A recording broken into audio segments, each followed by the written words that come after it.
Michael Seepersuad, climate, finance, and private sector development expert, is here to discuss the progress and highlights of the recent concluded stkitts and Nevis Green Climate Fund (GCF) Readiness Workshop under the Unlocking Climate Capital Capacity Building Program and the call for project proposal, which is set to launch today. Mr. Seepersuad, good morning and welcome to GMSKN. Good morning. Happy you could join us this morning, Yes, sir. indeed. So can you share with us or give us an overview of the stkitts and Nevis GCF Readiness Workshop and its objectives? Okay, good morning and good morning to your listeners. Actually, workshop is not yet concluded. Okay. It's concluding today. Okay. What we're doing at the workshop is preparing private sector representatives to respond to a call in order to access funding through the Green Climate Fund. Okay. You may know that the Green Climate Fund is the largest climate fund in the world. Traditionally, governments have been receiving funding through the Green Climate Fund for adaptation purposes, climate adaptation, low carbon strategies, and so on.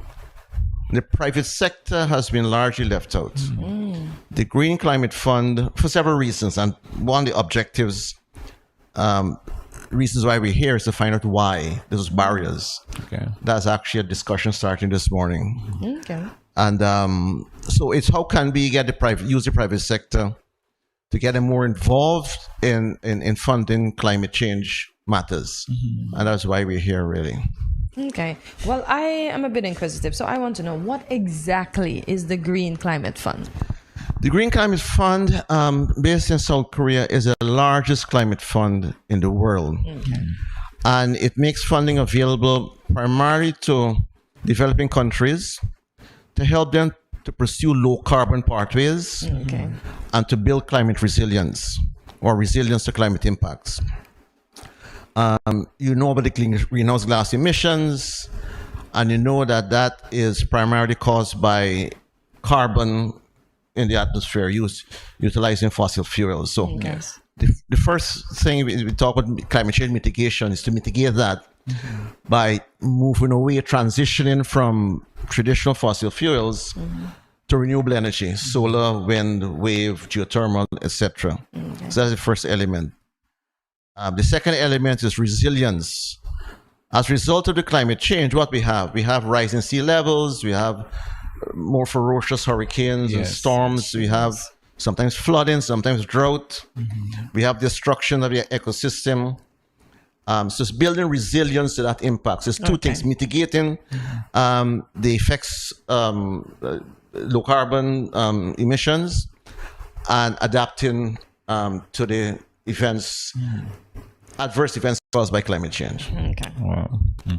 And how does the workshop in particular aim to, let's say, enhance private sector investment in climate action and climate finance?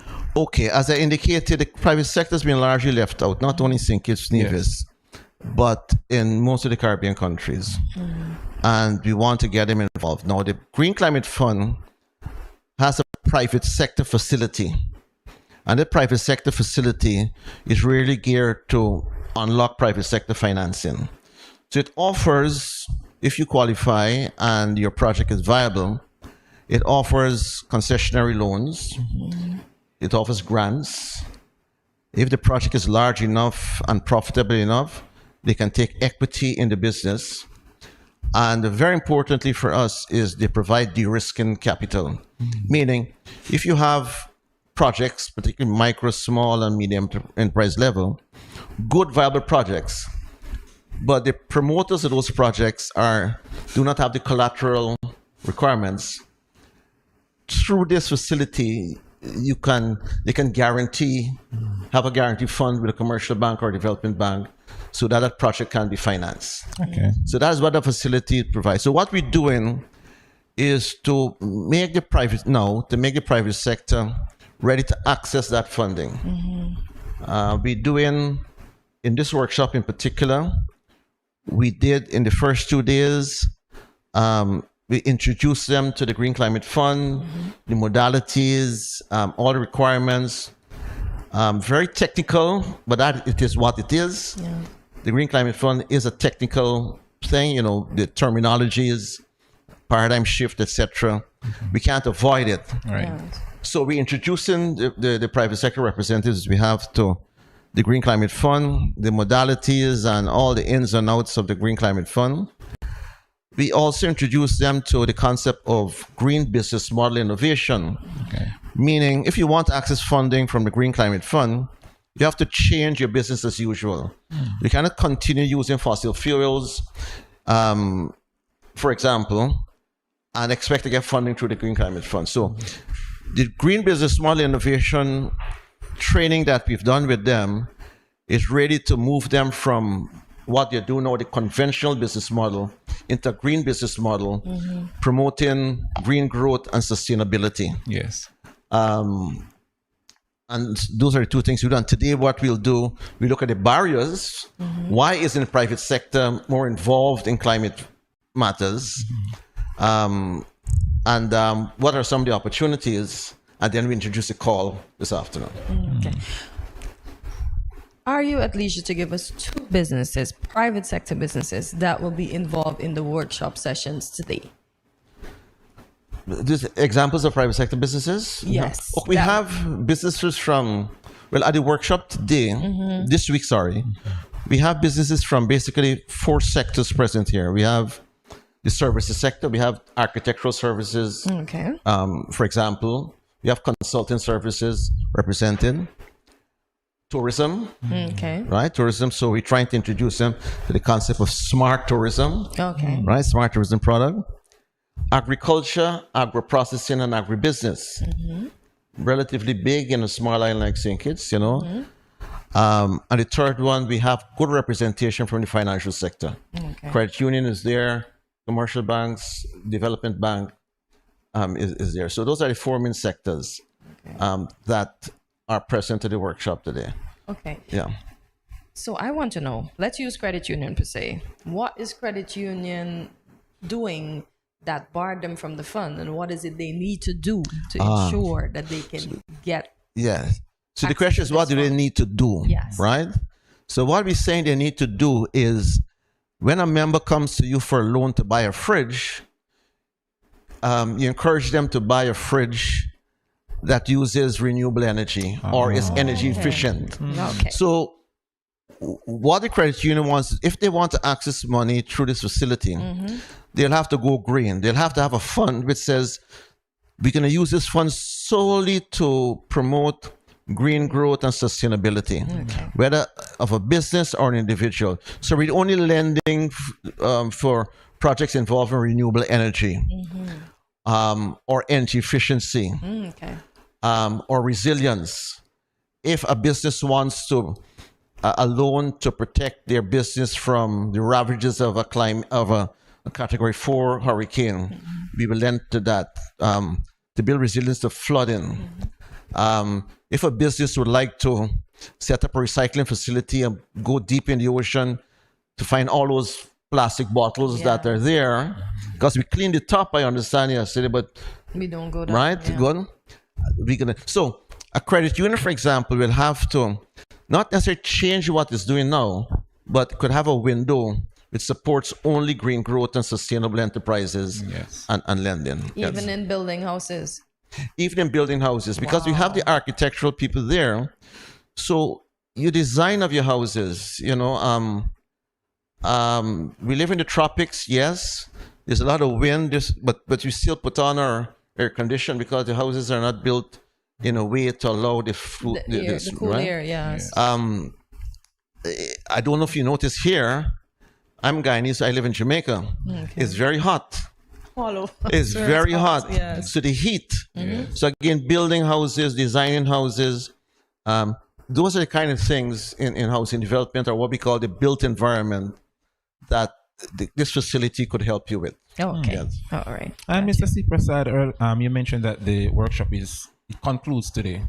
Yes. Right. Can you give us what's the feedback like, or what's the general responses like so far? Okay. Well, I must say that before physically come in here, we've done a lot of interventions online. Okay. Right? So I'm based in Jamaica. My colleague who was here with me is from Ecuador, and we conducted online. So we had, for example, a gender-sensitive forum earlier, where we introduced them to the Green Climate Fund and the facilities available.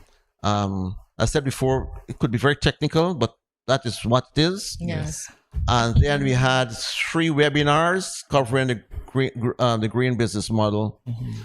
And so we're here physically face-to-face. Okay. It's always better face-to-face to get a reaction and so on, right? So I have found good reaction. The working groups we've had, we can't stop them from working. Yes. They always, they're excited, the interaction's there. So although some of the presentations could be very technical, I think they know what we're trying to do. We're trying to introduce them to this concept. Right. Yes. We can't bring it down in a lower language. The language is there that they need to understand. Yes. So the feedback is very good. I think people sense a lot of excitement. Nice. I also sense that they're waiting for this afternoon for the call. Because this is a culmination of everything we've done. That call for them to submit their project proposals to us. And certainly if it's good enough, it forms part of a concept note that will go to the Green Climate Fund, which is the first stage of accessing that finance. There are other stages before the finance can actually become a reality. We've been hearing about protecting our environment for the longest while, but do you really think that we are taking the necessary steps and measures to do so? And do you think that after this workshop would have concluded that the persons that would have attended, that they are going to try their hardest to ensure that some of what they would have learned is implemented? Yeah, we sense that. I know the government is trying to do a number of things. I think one has to be patient. There are a number of readiness. The Green Climate Fund offers a levels of support. This is a readiness support to get you ready, right? In a sense. When we finish the concept note and it's approved, then they'll give you money to develop the project proposal, right? A project preparation facility. Yes. All of that monies are grants. Stkitts has a number of those readiness projects that they're working on. I know there's a renewable energy using solar that's been funded through the private sector facility. That's a 10 million equity worth of funding from the private sector facility. We don't know where that is at this point in time. So a lot has been done, but it takes time. The Green Climate Fund, yes, is the largest climate fund in the world, but approvals can be protracted. But I think one of the barriers that we identified that is recurring is the lack of awareness. People talk about these concepts, they talk about climate change, mitigation, adaptation, but that is it. They're not very much aware what do we need to do other than put in solar PVs, what's the cost of it, what's the payback period, what else can we do, what can we do in our homes to make it green. So that awareness of what is required, the awareness of the technology, and I think that is one of the things that we're doing, or building that awareness. So I would suspect that persons leaving there will have a greater awareness of what needs to be done, and slowly but surely do the things. The feedback we have from people has been good. We came up with a number of project ideas that they could use, a number of project ideas. We had an exercise on day 1, which is Wednesday. Independent of our ideas, they came up with another set of ideas that we thought were very encouraging. So to take that idea from this stage now into a stage where, you can see some results from it. It's very exciting. It's very exciting. Would there be a follow-up to all of this? Let's say, will you be back next year in person? Well, if we're invited back, I always love to come to Sink. I haven't been here for a while, but there's a period of time in my life I used to be here steady and in other jobs, right? So we leave on Saturday. We get the proposals. We assess the proposals. We may have further interface online, but the idea is to return here in around September or so. To get validation for the concept note that we're preparing. So yes, the idea is to return again in September and hopefully we can finalize the concept note by then and submit it. Okay. Nice. Interesting. And I must ask Mr. Seepersuad this important question. How do you envision the call for project proposals contributing to the overall climate resilience and sustainable development of St. Kitts and Nevis? Right. Well, it depends on the quality of the proposal, right? We expect to get a combination of proposals covering mitigation, that is low carbon strategy, renewable energy, energy efficiency, electric vehicles. You know, I don't know if these are LED lights, you know, but you know, all this, right. So ambassador would make sure you have LED lights and so on. Air conditioning unit. I don't know if it's an inverter type air condition. If it's not, then it should be right inverter type. These are the kind of things in the area of mitigation, reducing your carbon footprint, and then building resilience. You know, St. Kitts and Nevis is a small country, a speck. Yeah. You contribute a minute amount to the global carbon emissions, but you suffer a lot from the effects of climate change. Yes. The hurricane. When the hurricane hits you, it doesn't ask what is your size. Yes. It doesn't. It hits you, right? Boy, hard to. So I'm hoping that a number of the proposal will be in terms of the climate resilience, to build resilience in the built environment, protecting the ecosystem, and so on. To withstand those climate events which are becoming more frequent and with great intensity year after year. Okay, I have one last question before we wrap up, because I see we're a bit strapped for time. For persons that may be looking at this broadcast now and say, like, I didn't know this was around, is there a chance for them to get in today, or they have to wait? No, the proposal, the call is open. Okay. Right. So what they need to do is to contact this 5Cs project office, right? Here for more information. Contact anyone. For example, you contact the ambassador. She could get in touch with us. We could send the documentation. It's not closed to those who participated. Okay. Those who participated, should consider themselves lucky. Okay. Good stuff. If I say so myself, Yes. I'm just making a joke, right? Yes. I mean, we are lucky to be engaging with them, right? We are lucky. We're the lucky ones. But it's not closed, it's open. So if there are persons out there who wants to get involved, who have private sector investments or want to start up a business, and this business is related to green growth, sustainability, climate change, mitigation, adaptation, you can respond to the call. Okay. So just get to the climate change office here, the project office. Come to the ambassador. She can contact me. She has my contact. Okay. We can give you the information. Okay. And folks, that's Ambassador Hazel. Okay. Yes. Okay. She has my contact. So she has all the documentation. And the documentation is not proprietary. She could share it with people. Okay. Right? All right. She could forward the emails. Okay. Share the handouts. Yes. Yes. Share my contact information. Okay. They can contact me if they want some more information. But I think there's 3 weeks to do the respond to the call. Okay. Yeah. 3 weeks from now.